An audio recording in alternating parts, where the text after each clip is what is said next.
اس session کا مقصد بلوچ خواتین کے جدوجہد کو خراج عقیدت پیش کرنا اور بلوچستان میں خواتین کو ہراساں کرنے کے خلاف بلوچستان میں آئے روز جبری گمشدگی کے خلاف تھا۔ اس موقع پر Voice for Baloch Missing Persons کے ماما قدیر بلوچ، اوران Baloch, general secretary Baloch Women Forum کے آرگنائزر ڈاکٹر شلی بلوچ اور دیگر موجود تھے۔ اس دن کے موقع پر لاپتہ افراد کے لواحقین نے خطاب کرتے ہوئے کہا کہ آئے روز ہمارے بھائیوں کو فیک انکاؤنٹر میں مارا جاتا ہے اور خواتینوں کو بھی ہراساں کیا جاتا ہے، جس کی وجہ سے پورے بلوچستان میں اس ماہ رمضان میں بھی اس وقت کا عالم ہے۔ ఈ మిన్నత్కి మీ రిక్వెస్ట్కి కన్నా మారిల్లి కన్నా కేంగా ముస్దిన మారిల్లి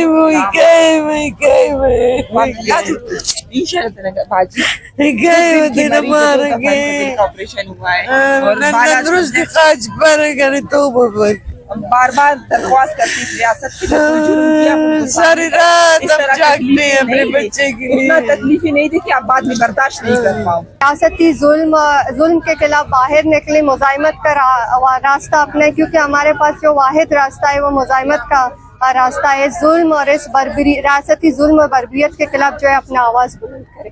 اگر اللہ ہماری تھی شہید کرے مطلب وہ پاس کرتا اگر زندہ انہوں نے جواب سکتے رکھ رندے انہوں خرین خرین انتظار کے چوروں کل در روش باقی نہ سنا تھا اتوان دوان سب فقط اگر زندہ وہ جیل آتے تھا عدالت تا پیش کرتا تھانہ تا پیش کرتا نہ سنا کنتے فضل۔ ان کا مزید کہنا تھا کہ آج عالمی یوم خواتین کے دن منانے کا مقصد پوری دنیا کو بلوچستان میں ہونے والے مظالم کے بارے میں آگاہ کرنا ہے، جس میں آئے روز خواتین کو ہراساں کرنا اور یہاں سے لوگوں کو لاپتہ کرنا اور فیک انکاؤنٹر میں مارنے کے خلاف ہے۔